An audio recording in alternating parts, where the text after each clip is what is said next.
Salve Resistência! Quantas histórias podem caber dentro de uma grande história? Muitas. É difícil fazer uma história total que englobe tudo. Às vezes esse é um grande desafio. Em 2015, Lilia Schwartz e Eloise Starling lançaram essa obra de grandes dimensões. São grandes dimensões mesmo, no tamanho, no número de páginas e no conteúdo. Nas suas 693 páginas, em apenas uma, de forma breve, é citado um nome: Lampião. Sim, ele mesmo, Lampião. Assim, só com essa palavra. Está dentro de um subcapítulo chamado Do Outro Lado Residem os Outros. Nessa obra grande de Lilia e Heloísa, há uma tentativa de fazer uma síntese da história do país, por isso que se chama Brasil uma biografia. É difícil, o Brasil é muito grande e a sua história é tão grande quanto o país. Nessa parte em particular, elas estão tentando explicar aos leitores essas mudanças todas que vinham acontecendo quando o Brasil deixa de ser uma monarquia e passa a ser uma república, ou melhor, tenta ser uma república. Estamos tentando até hoje, na verdade, não é mesmo? Por quê? Porque mesmo extinguindo o regime monárquico, o Brasil continuou com uma estrutura social praticamente similar à anterior. O Brasil continuou um país de uma elite patriarcal, de uma elite patrimonialista, de uma elite escravista.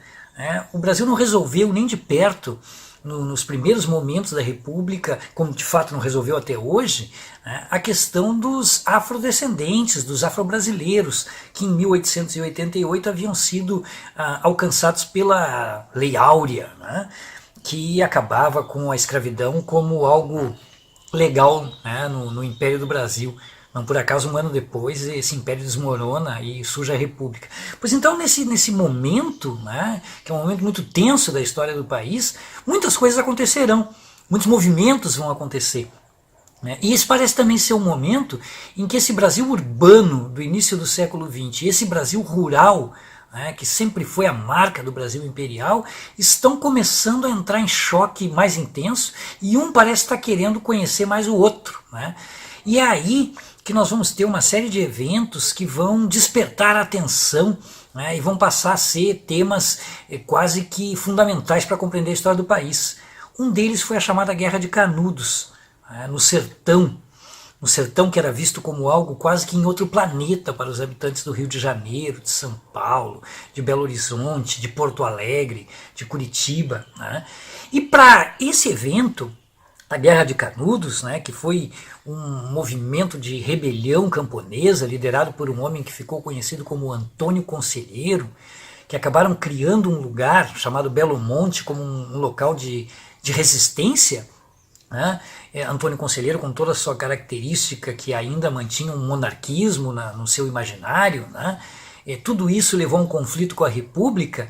Neste local vai haver a presença de um jornalista que vai cobrir o evento e que depois vai ser impactado. Na verdade, naquele momento ele vai ser impactado e ele vai produzir os artigos para o jornal, mas depois ele vai transformar esse impacto numa obra que vai transformá-lo num dos maiores escritores da literatura brasileira. Me refiro a Euclides da Cunha e a sua obra Os Sertões. A Lilia e a Heloísa falam exatamente disso nesse subcapítulo, dão destaque ao Euclides da Cunha. Por quê? Porque o Euclides da Cunha, mais do que escrever um romance, ele escreveu um tratado. Aqui ele tenta explicar o caráter do povo do Nordeste pelo clima, pela geografia. Há uma série de elementos que vão passar a fazer parte dessas tentativas de explicar o Brasil, de explicar a gênese da sociedade brasileira. Movimento que vai ter sequência com Gilberto Freire, com Sérgio Buarque de Holanda e tantos outros.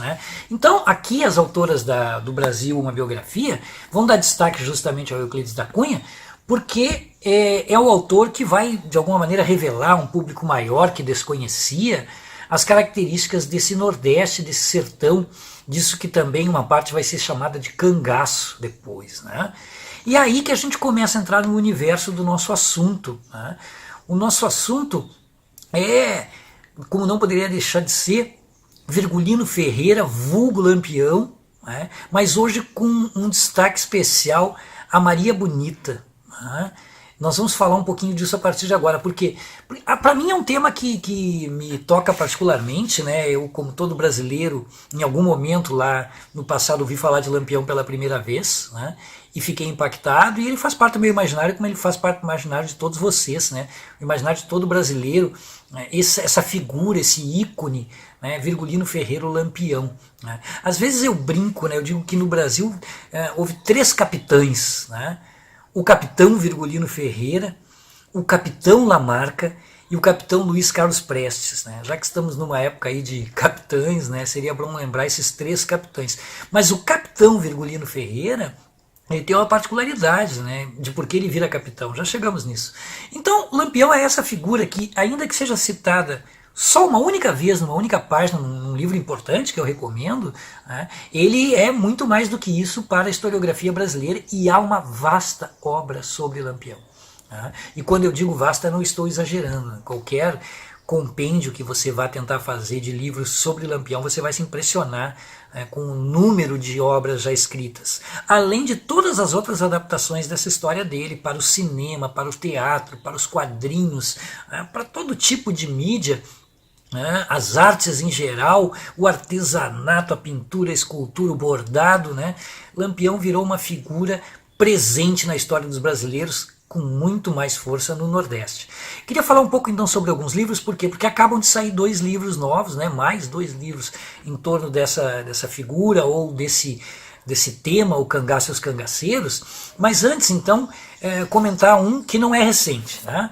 Esse livro, de Virgulino a Lampião, ele tem uma especificidade, né? Ele tem 2 autores, né?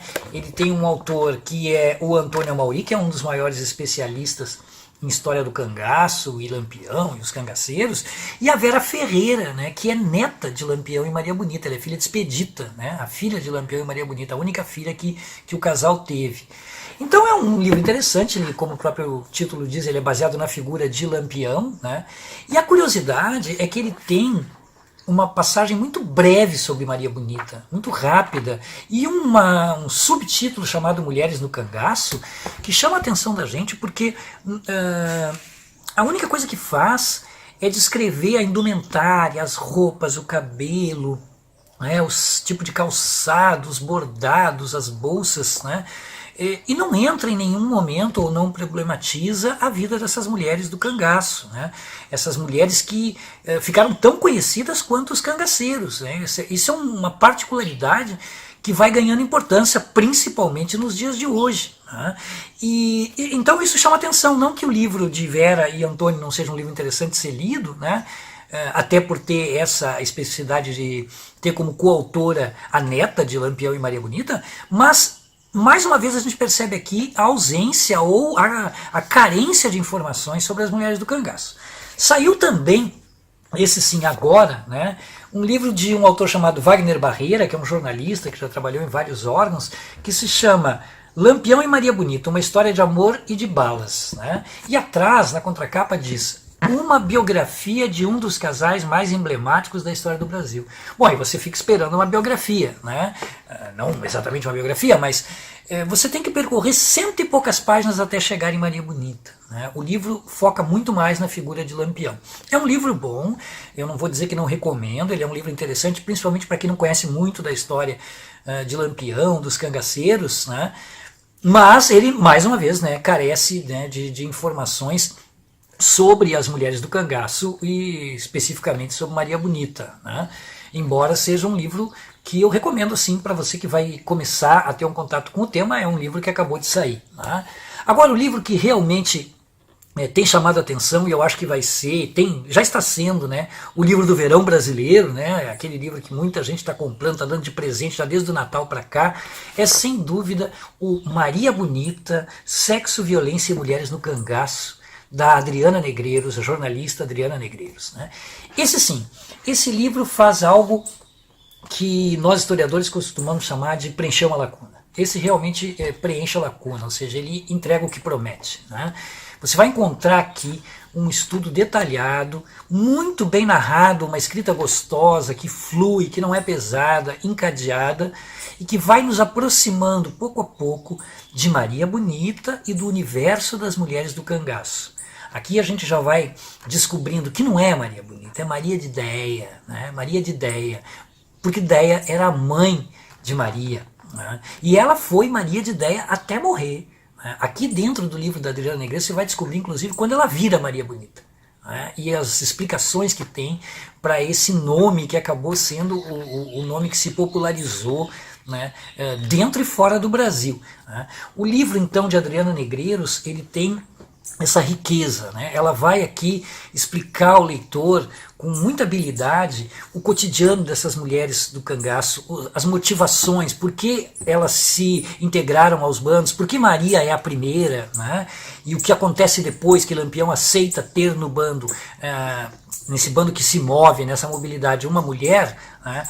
E por que vem outras depois, e aí nós começamos a entrar então nesse universo interessante, como elas entram, né? Há aqui uma quebra de paradigma no livro da Adriana Negreiros, porque há muita romantização nessas figuras, né? E aqui a gente fica sabendo que não, né? Por exemplo, algumas delas foram raptadas, né? Sequestradas, estupradas mais de uma vez e depois integradas ao bando como companheiras fixas de algum dos homens do bando de Lampião. O que vai acontecendo então é que vai se formando uma comunidade nesses bandos que tem casais fixos, né, vários deles bem conhecidos. A Adriana praticamente apresenta todos aqueles sobre os quais se tem informação, né, e ela vai então nos falando desse cotidiano, né, das dificuldades, dos detalhes, da questão da higiene pessoal, da questão dos partos, né, dos filhos que essas mulheres tinham, o que acontecia, né, da violência sobretudo, uma violência cotidiana, presente, né, ainda que no nosso imaginário tenha esses momentos de descontração, de bailes, de festas, né? Se enxergam nas fotos essas mulheres sorrindo, o que está por trás é um pouco mais complicado do que isso, e a Adriana consegue nos revelar. Né? São bastante conhecidas as imagens, as únicas filmagens feitas por Benjamin, né? Um sujeito que conseguiu se aproximar do bando de Lampião e filmá-lo. Essas imagens são bem conhecidas e elas mostram então, né, o bando dançando, brincando com as armas, posando para as câmeras, né? E eu acho que essas imagens ajudaram a construir um pouco essa romantização, né, dessa vida desses bandos, e já o livro da Adriana Negreiros então vem e nos ajuda a ver um outro lado, né? Mas não pesa na mão, é com delicadeza que ela vai nos conduzindo, vai conduzindo o leitor e vai nos ajudando a compreender um pouco mais, né? E no final ainda a Adriana tem uma explicação que ela faz do porquê desse livro agora, que eu recomendo muito. Quando você chega no final, leia com atenção, né? Porque isso também é uma das contribuições do livro Maria Bonita, Sexo, Violência e Mulheres, é o momento em que ele chega, né? Nós estamos vivendo um momento de retrocesso de direitos, né? Um momento muito complicado para as mulheres no Brasil. O Brasil vem se constituindo num dos piores países para nascer mulher, são dados de órgãos internacionais, né? Dados os números da violência, do feminicídio, e a Adriana vai lá atrás, né? Nos mitos, nos ícones, e traz essa história e consegue com a sua mão conduzi-la até o presente para fazer a gente pensar, né? Que isso é que é importante. Os mundos de papel, como eu disse lá no início, são para fazer a gente pensar, para fazer a gente refletir, para fazer a gente disputar narrativas, né? Sobre muitas coisas. Então a gente tem a felicidade, né, de ter essa jornalista que produz esse livro. Os outros todos são todos livros interessantes também. Eu estou dando destaque ao da Maria Bonita, da Adriana Negreiros, porque ele é diferente, ele preenche uma lacuna, né? Ele abre uma perspectiva agora para novos estudos. E além de abrir essa perspectiva para outros estudos, o livro da Adriana, ele também é um convite, né? Porque muita gente está comprando o livro da Adriana Negreiros. Eu tenho acompanhado assim entre amigos, amigas e até mesmo pela mídia, que ele está tendo uma boa repercussão, uma boa aceitação, e muitas vezes é a primeira aproximação das pessoas com esse universo, né? Com o universo do cangaço, de Lampião, dos cangaceiros, né? Um universo que nos cerca, né, de várias maneiras, como eu disse antes, né? Porque ele é cheio de imagens marcantes, as cabeças cortadas, por exemplo, essa decapitação que foi feita no momento em que eles foram encontrados, né, o bando de Lampião, e foram mortos, quase todos eles, né, por um bando da polícia em 1938, em junho de 1938, em Angicos, né?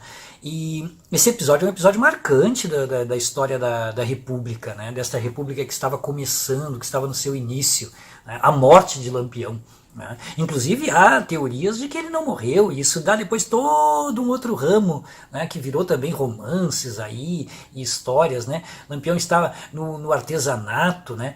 Então por tudo isso a gente dá um destaque, né, a essa figura e a Maria Bonita e a bibliografia, ao romance, a literatura, o cinema, né, séries de televisão, por exemplo, a primeira série de televisão que a Rede Globo fez foi justamente Lampião e Maria Bonita, né, com Tânia Alves e Nelson Xavier, né, um elenco sensacional, né, um dos produtos que a Globo fez que até hoje, né, é lembrado como uma bela obra, né?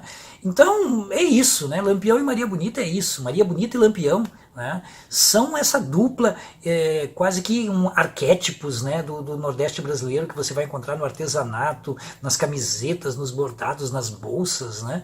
E é um universo fascinante, eu considero fascinante, e como disse antes, acho que veio num bom momento, né, esse, tanto o livro do Barreira como o livro da Adriana Negreiros, né, para voltar de novo a se falar, né, dessa violência do passado de olho na violência do presente, né? E de alguma maneira também é uma forma de eu fazer uma homenagem a esse povo pelo qual eu tenho tanto carinho, que é o povo do Nordeste, né? Eu tenho quase uma frustração de não ser nordestino, né? Porque gosto mesmo, nas poucas vezes que tive a oportunidade de estar nos estados do Nordeste, no Rio Grande do Norte, na Bahia, né?